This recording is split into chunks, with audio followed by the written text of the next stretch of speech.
Okay, thanks. So MVAPICH saves the world. Right? This was the title of my talk last year. And in that talk, I sort of focused on some of the science that is being done using MVAPICH at the National Lab. That was sort of the first part. And then I also got into some of the things that Livermore is or what it takes to support MVAPICH in a lab environment. Also, some of the things that MVAPICH has done well for us, and then some of the things that we thought we could improve. And so the format of that went pretty well last year. I'd like to continue it again this year, only I'd like to focus a little more on the science and also contribute some of the things that the Livermore is able to contribute back to the MPI community. So with the title like MVAPICH Saves the World, last year I had an animation of Dr. Panda flying around in a Superman outfit, which I think is actually pretty fitting. And Dr. Panda was a very good sport about it, but I don't want to do that again this year. I'll have him run instead. So MVAPICH still saving the world, now even faster. And so when you Google fast superhero, you come up with Flash, and you think, that can't possibly be. How could Flash possibly be faster than Superman? He flies, for crying out loud. But it seems to be unanimous on the web that people believe Flash is faster. It was proven in some sort of comic, I guess. So if you learn nothing else, now you know that. So Livermore's missions, if you actually go to missions.llnl.gov, you'll see these 8 pictures. And so all the work that Livermore does can be broadly classified into these categories. So biosecurity, this is things like tracking viruses and illnesses and making sure that they don't spread through the population, either natural or by terrorists. Counterterrorism, defense, energy production, intelligence, non-proliferation. So that is making sure that governments that have nuclear weapons don't let them spread to nations that don't have them, or terrorist groups. Basic science like physics, chemistry, biology, and then basic weapons. And to do a lot of this work, Livermore uses a lot of HPC. We have our systems sort of broken down into 2 classes. There's the open side systems and the closed side systems. I've got the system names here on the left. The petaflops are far to the right. And then within all of those systems, we classify these for different reasons. So we've got capability machines, which are shown here in the purple. These are the systems that are very big, that we just let a few users run on, that run very large jobs. There's capacity systems. This is really where most of the work is done. A lot of much smaller jobs go through there. We have some visualization clusters. Those things usually are loaded up with some GPUs to do processing of the video. And then a few serial clusters. And people actually run MPI on these, but they're usually single node shared memory jobs. And if you look at what we've got MVAPICH on, it's basically all but 2. So now the 2 that we don't have it on are the IBM systems, Vulkan and Sequoia, or Blue Gene Qs. And those make up the majority of our petaflops, something like 25 of the 28 that we have. However, just a few users actually use those. I mean, a relatively few number. The vast majority of our users and scientists are running on the systems colored in red. So MVAPICH is very important to us. So why do we use MVAPICH? Well, it was really the first MPI available for Infiniband. In fact, we probably wouldn't have built an Infiniband system if it wasn't for MVAPICH. So it was because MVAPICH was there and ready to go that we started constructing Infiniband systems. But at the time, it was the only MPI available. And it worked well for our users. So it worked quickly, it was reliable and proven at that point. And so there was no need to switch because it requires a recompile to switch. So if it's working, why change it? And we've been on it in MVAPICH ever since. So it's very important to sort of hit new technologies because I think that's how you're going to capture a good user base. The other reasons we were already familiar with the MPICH code base. The MPI that we previously had on our systems was MPICH based, and so that was natural. The team at OSU has been very accepting of patches and suggestions for improving it, much like what Dan was talking about. We've had the same experience. And we've had good ties and communication with Ohio State. And part of that is through internships. We've had a number of interns come out from the MVAPICH group to work with us at Livermore over the years. And you can see, well, let me say, first of all, if you're in a position or at an institution where you can bring out some internships, I would highly recommend doing that. It's a great experience. The students are very good at what they do. You get some very good productive work, and they're very enthusiastic about it. But more than just the summer, you build this long-term relationship with the student and with the advisor and his research group that lasts much, much longer. You can see one of the requirements we have for our students is that each new student we bring out must have a longer name than the student. And if we have to beat the last. That's why we stopped. But yeah, and then I don't know if people who were here last year know what's probably coming next, but I really valued the mug. So Mark had this idea that for the mug conference, the giveaway would be a mug, so that it was the mug. And I had all these headshots, so last year I had to put this screen on, but the mugs on mugs, right? Which is hard to say 3 times fast if you do that. But what I realized that I left out is that I'm also part of this collaboration, and so this year I added one for myself. Try taking a sip out of that without spitting the coffee up your nose. Right? So I took that picture after I got back from the eye doctor. I had my eyes dilated, and I thought, so it's basically all pupil there. I thought that was funny, and I took a picture I was going to send to my girlfriend, and I thought, there's no way I'm sending that to my girlfriend. I'm too embarrassed. And here, now it's in front of you guys in the whole web, so that's great. All right, so let me get into some of the science that Livermore has been doing. So energy production. So MVAPICH is helping a team at Livermore study wind power, right? So this is a shot of the Altamont Hills, which are actually behind Livermore Lab. These newer turbines stand something like 40 stories high and produce up to 3 megawatts of power each, so pretty big. Wind power produces currently about 4% of our nation's electricity supply. It's the fastest growing natural resource for energy production. But the goal is to get it to 20% by the year 2030. And so they're going to have to build a lot more of these wind farms. And when you want to construct a wind farm, there's one of the key questions you want to know is, first of all, where do I put the farm, and then where do I put the turbines within the farm?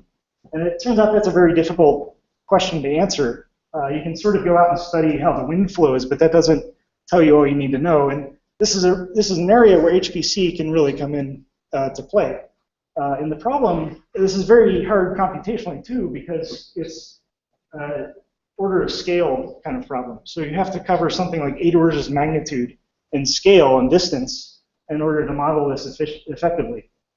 So they use something like the Weather Regional Forecast Model, which covers sort of 100 kilometers or more to give you sort of the predominant winds coming through an area. But then you need to study and model how the wind flows through the hills, right? So you get all these eddies and vortices as the wind propagates through the hills. And WRF isn't very good at that. The terrain's not high enough resolution in WRF, so the lab has developed codes called IBM and CG Wind to model this part. But they've gone even further where they're now modeling how the wind is flowing over every individual blade and how it deforms the blade and creates eddies off of that. And they're using a code called HELIOS to do that work. And this is all integrated into one massive code framework. And then from that, they can model, for example, arrays of these wind turbines, right? So you have problems where a turbine in front will slow down the wind, so a turbine directly behind doesn't produce as much power, or there's more turbulence. And this, in addition to reducing the power, you're also decreasing the lifetime of the wind turbine itself. So MVAPICH is helping here. So another area that people have started developing some codes at Livermore using MVAPICH again is a code called GEOS. And GEOS does a number of things, but what I'm highlighting here is how they're using GEOS to optimize production of oil and gas from shale deposits, right? So they have these wells that they drill, and then they use this hydraulic fracturing, also called fracking. And the way this works is they basically drill down vertically until they hit the shale deposit, and then they turn horizontal and go several kilometers. Right? And then they perforate the well bore and inject very high pressure water and sand to crack up the shale, because the oil and the gas won't naturally flow to the well. They have to break up the rock to get the oil and gas to flow. And then the sand sort of fills in and holds the wedges open to keep the fracture there. But this fraction is really expensive. It's like something like $10 million per well, or on that order. And if you sort of underfrac, if you don't put enough of these fractures, you won't extract all the oil that you could get out of there. If you overfrac, then you've just spent a lot of money you didn't really need to spend, right? And so there's a team at Livermore that's simulating. Let's see if I can get this. Simulating how these fractures are actually going through the rock. This is another issue of scale. It's very computationally dominant, because you've got to model all the fluid dynamics of the water flowing through. They're modeling the geomechanics of the rock breaking up. There's seismic activity going on.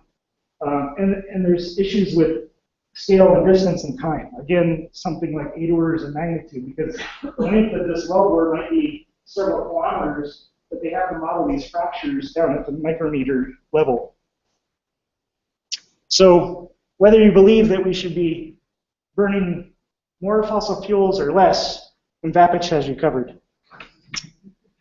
So, this is a really neat project. This is a project that's done actually not at the lab, this part of it, but this was Stanford and Google collaborating. You probably heard a couple of years ago they created something called the Google Brain.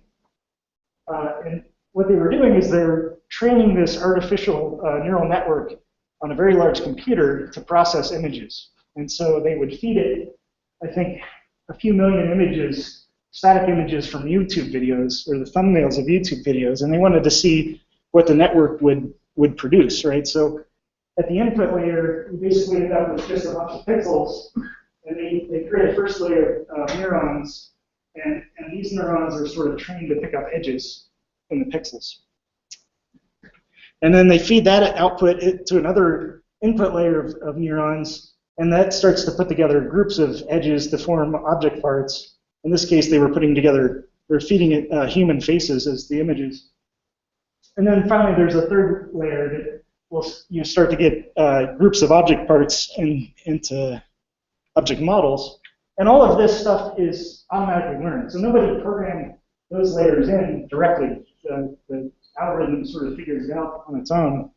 And so one of the results that they got from looking at all these pictures of YouTube videos was you can sort of query the top level neurons once you produce them and see what kind of images they respond to. And I think the top two were human faces, and the third was cats. So even the Google Brain likes cats on YouTube. And so what Livermore is now doing is we're working with that team from Stanford to extend this. And we're doing this work on our GPU cluster. So they're running this on edge. And so they explicitly are the #1 users here of MVAPICH2 and CUDA at Livermore. But they're trying to expand this so that they're using a larger neural network with more layers and more neurons. And they're trying to feed it more data, including video, rather than just images. Was there a presentation at GTC about this? I don't know. I didn't see it. That one, I think, is from Baidu, and not this project. They had a project from Baidu. Oh, okay, yeah. That kind of thing. I see. Yeah, so I guess instead of looking for cat faces, they're expecting that this network might, for example, pick up cat videos, right? So determining whether cats are running or jumping or doing backflips. And I'm not really sure how this work really saves the world, but I thought it would be interesting to include. And then as I thought about it a little longer, I realized it actually might help after all, because if you think about evil people, right, they're probably evil because they're in a bad mood. And if we could automatically email videos of cats doing backflips, probably in a better mood. So it's, in a way, it probably does help. So Hayward fault, earthquake modeling. So again, like Dan's talk, there's a lot of earthquake modeling that goes on, especially in the Bay Area. And the reason they're really interested in this is because they want to assess earthquakes rupturing in different ways on different faults, and simulating the shaking on the ground to determine what areas are most likely to be damaged. Right. So the quake that just happened on Sunday was up here on this fault. I guess that doesn't show. Let's see if I get a pointer. Yeah, there we go. So the quake that happened Sunday up in Napa was right up in here. This is the West Napa fault. Everybody knows the San Andreas fault here that's coming through. This comes all the way up from LA into the Bay Area, and once it gets to the Bay Area, it just fractures out into all these other little faults. But the one that right now people are most worried about in the Bay Area is the Hayward fault. The Hayward fault here is shown in black on the left, or the red line on the right. And this runs basically the full length of the whole eastern side of the bay. And so if that ruptures, there's going to be incredible damage. And they know that it goes off something like every 140 years with something close to a 7.0 magnitude. Now 7.0 is 30 times more powerful than the one that just happened in Napa. And you can see all the damage that happened in Napa with one that was 1/30th of the power. The Hayward fault goes off every 140 years, and we're overdue, right? So there's 140 years plus or minus, and now we're on the plus side. And so this is a simulation that Livermore has done, which they're using in the California Academy of Sciences. They had this running there for about a year, or rather, it was a slight different visualization of it. Something like 750,000 people saw this video or a different visualization, but this was done using MVAPICH on Livermore Supercomputer. So here's the Bay Area, the Hayward fault's drawn in there. All the gray areas where all the housing and buildings are. The rest is sort of all mountainous area. You can see Livermore out to the right. The circle here, they're simulating a fault just east of Oakland, sort of up in the Oakland Hills. It's 15 kilometers down here.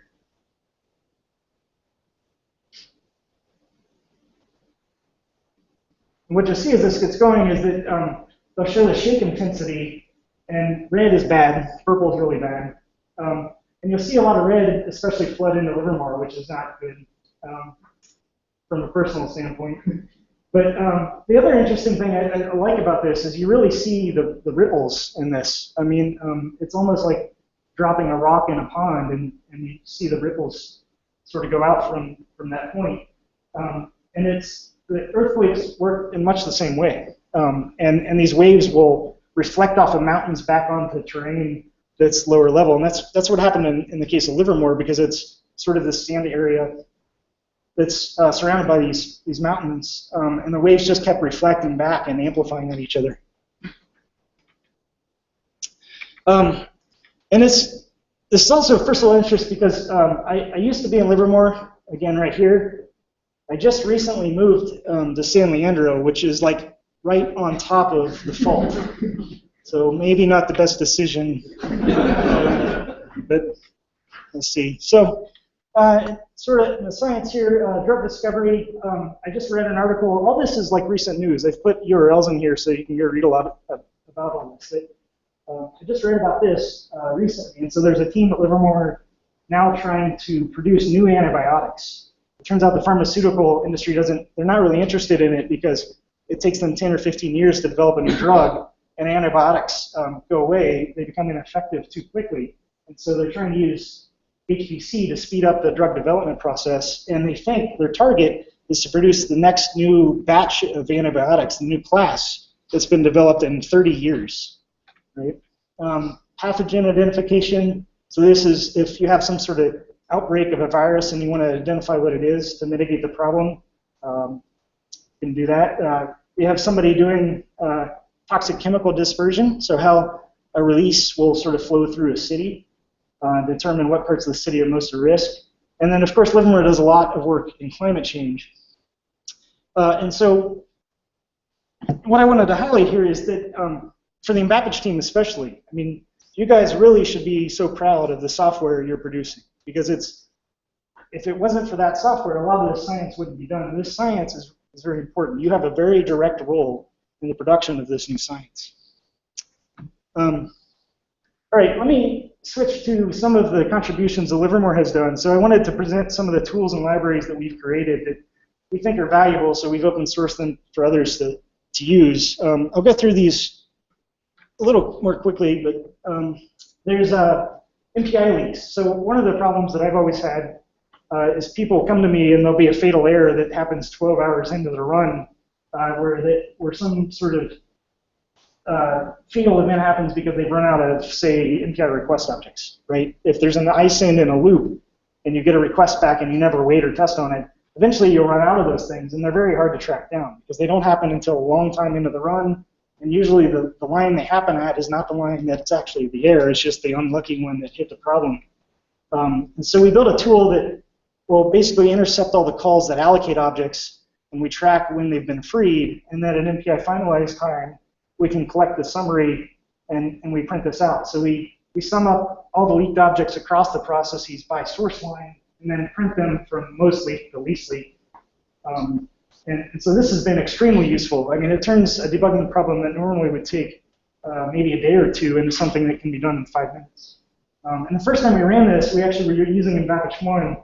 It even uncovered about 3 leaks in MVAPICH itself there with the 2-level communicator stuff.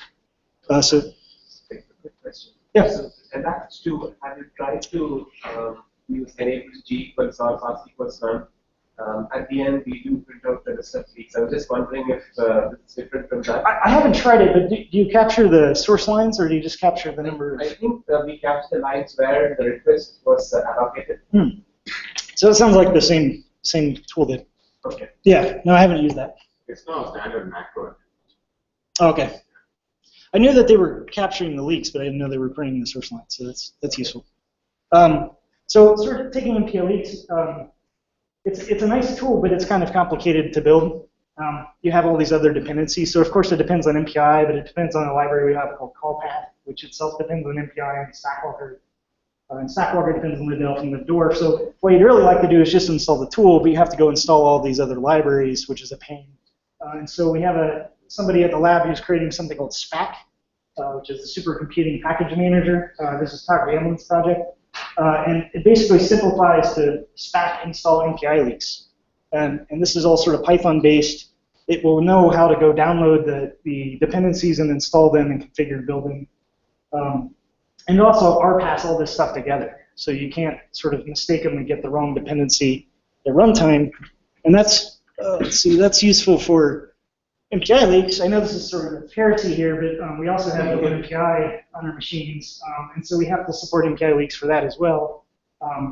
And so if you install MPIleaks with OpenMPI, there's just a slight change in the command here. And it will know to go fetch MPI, and it also knows that it has to rebuild callpath to match up in order for things to work. But it's smart enough to detect that it can still use the Stackwalker to sort of minimize the number of builds that you're doing. Go through that. That's what you said. All right, the lightweight group library. So this was something I created for another project that I had a need where I needed to be able to create process groups, use them for collectives, and destroy them very quickly. And communicators were too heavyweight. And so we created this library, the lightweight group library. And there's my favorite colors, scarlet and gray. So one of the things you can do is split, right? So you can, given a ring of processes where each process just knows the left and right neighbors, you can split in the group by color, for example, just like MPI.com split. But the advantage here is that whereas MPI currently takes something like P log P time, this library can do it in log G times log P, where G is the number of groups, right? So if at 1 million processes and say 1,000 groups, you're talking a difference of 5 orders of magnitude in speed. And similarly, another feature is that we can connect up the processes to logarithmic number of processes on either side, and that's how we represent a full group. Whereas MPI takes linear space to do this. We use logarithmic space. So again, we get a 5 orders of magnitude improvement in memory savings, but you can still implement all of your log P collectives using that structure. This gives you a communicator in the end. No, it never forms a communicator because I'm trying to push this back into MPICH, and I'm having trouble to get them to accept it. The hard part is that you have to change your group representation. Everything is sort of hard-coded to use a linear table right now to address the ranks. And so I guess I'm missing. How do you have your own bare broadcast all reduced? Yeah. I've implemented my own group structure and my own algorithms on top of it. It is something I think it could be buried within MPI. For example, like the hierarchical communicators, they have internal communicators they use, but mainly just for collectives. And I think some of this could be put into that. So I'm going to try to work more with the MVAPICH team. That was Krishna's job. He was supposed to help me do that, and then he graduated. So. That's a very fine director. Yeah. Okay, so here's the distributed FileUtils. So this is a project I've been working on with Oak Ridge and DDN Japan and Los Alamos until our lead developer there left for LinkedIn. He actually started this, but this is a parallel suite of tools to manage files on a large parallel file system, right? So for an example, as a test, I created 400,000 small files that I just copied out of Slash and put it into Lustre, and then I tried to copy that using cp-pr, and it took about 5 hours to make that copy. With this parallel copy tool running at 512 tasks, this is an MPI-based tool, it went from 5 hours down to 7 minutes. And we quickly ended up creating a parallel remove because once you're creating and destroying all these files that often, you want to be able to remove them quickly. So we've got the parallel remove version. The Ds are all for distributed, so they prefix all the things. But we've got sort of a list to copy, remove, compare, sync, a tar, and a shell that we're creating because we've quickly found out that it's useful to CD into directories and delete things and CD back out. And there's some other tools sort of coming, but this is all one suite that we'll be releasing soon. Oh yeah, so this one was really cool. This is a tool by some researchers in CASC, and they work on trace files, so MPI trace files, right? So when you, I'll get the pointer again rather than point the screen, but this will be like a timeline for a single process, right? And as the messages are sent from one process to another, it puts out a line.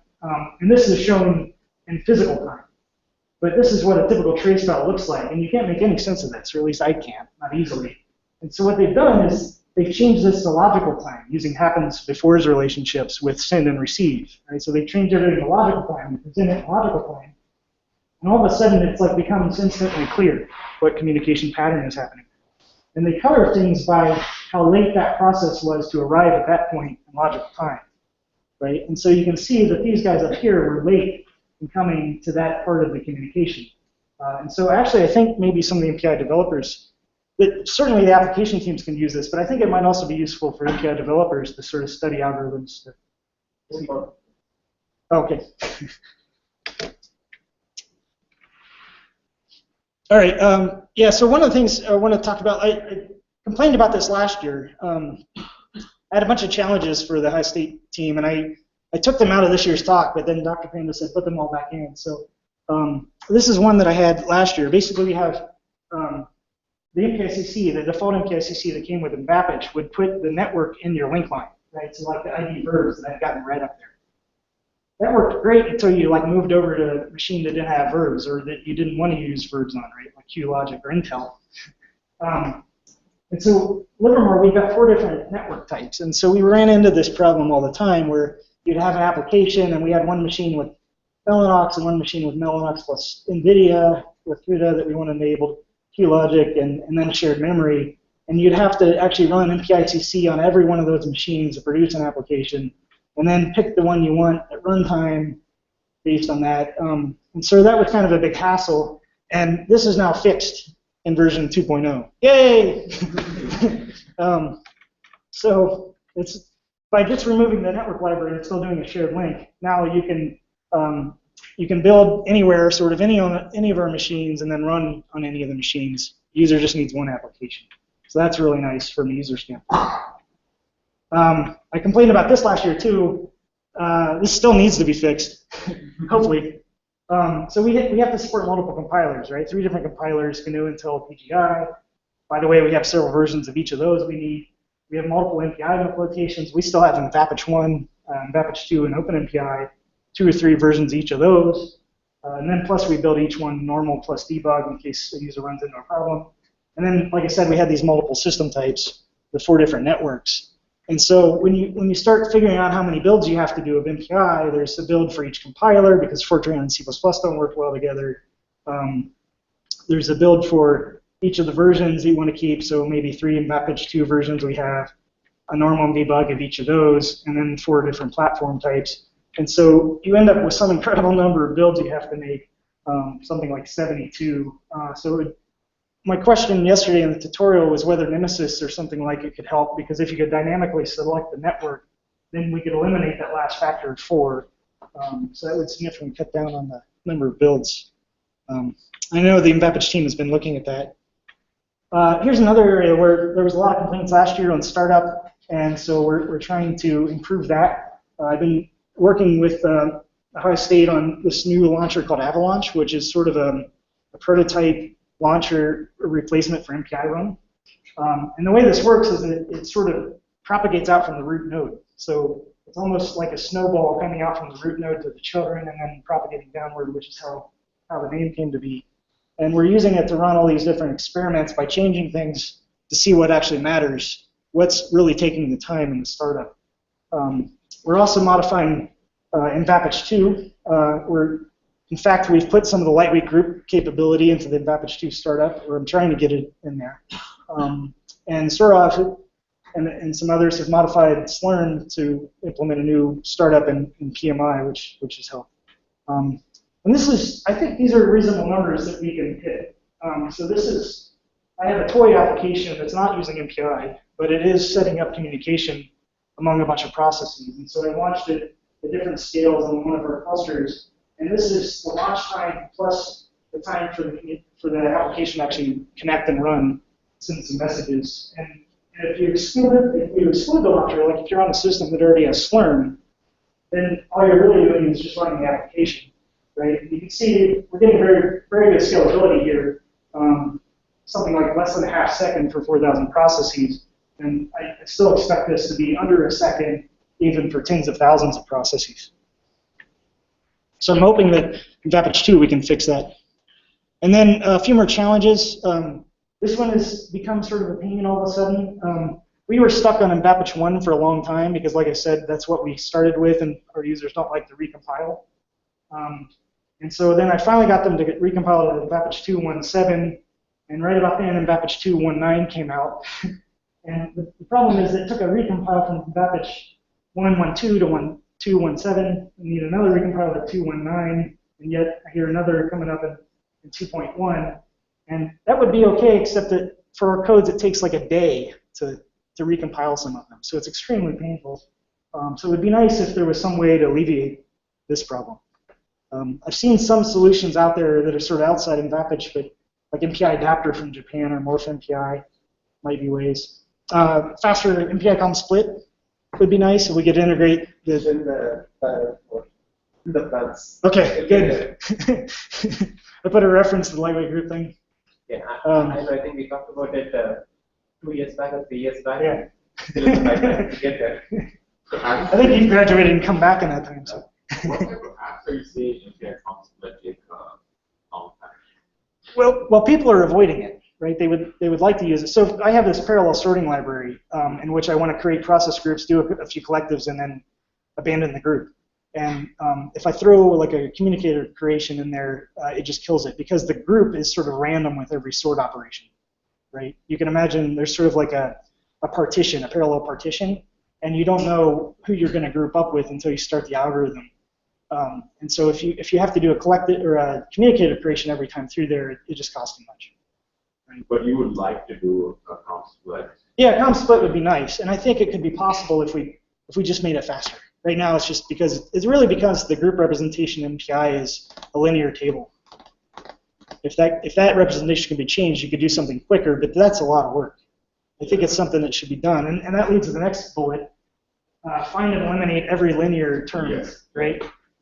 And that's like nice today if you can do it, but it's critical in the future, right? Once you start to get past like 1 million processes, or if you get up to 1 billion, you're talking about a gigabyte of data, even if you're storing a byte, right? And I think it's a lot of work here too, and probably some really interesting algorithm development. So I put a sub-bullet down here that it's worthy of a PhD or maybe 2. But I think that could fill somebody's time to go through all of MPI, look for every linear term, and try to figure out how to get rid of it. Oh, and then I think this is really important. Efficient MPI thread multiple. Right? I've had a number of users that they're starting to switch to threads because they can't run full processes on all the cores, but they still want to use the MPI programming model, right? They would like to use thread multiple, but the cost is too high because of the locking.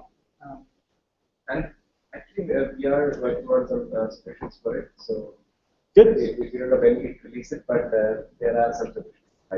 Okay, great. Yeah, and I know like the forum is considering a proposal called MPI endpoints, which might help there.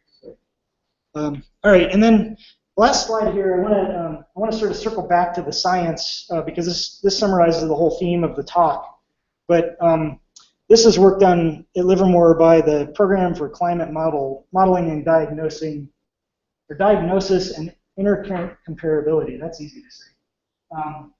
It looks like a Roman number up there or something like that. And basically, whenever you hear reports of the Earth will increase by 3 degrees Celsius in the next century, this is where a lot of that's coming from. This team took 23 of the climate models and ran them from 1880 to the year 2100 and sort of aggregated all the results to see what they all agreed with in common. And you can see the temperature in the middle there. It's rising at a nice slow pace up to about, I don't know, maybe 1970 or something, and then it just takes off, right, as the CO2 concentration is increasing. This study went into a report to the Intergovernmental Panel on Climate Change, that's the IPCC up there. And that report, in turn, was used by governments around the world to set policy and new laws in order to try to reduce the CO2 concentration. And all this work was done on MVAPICH. So here you have MVAPICH, where scientists are running simulations, and the result of that simulation is changing the laws around the entire world, right? So I guess in summary, I mean, just think how incredible that is, right? It's the faster and the bigger that you can make MVAPICH scale, the faster the science gets done, and the faster the world changes for the better. I mean, it sounds sort of like a crazy statement, but it's true. All right. Thank you.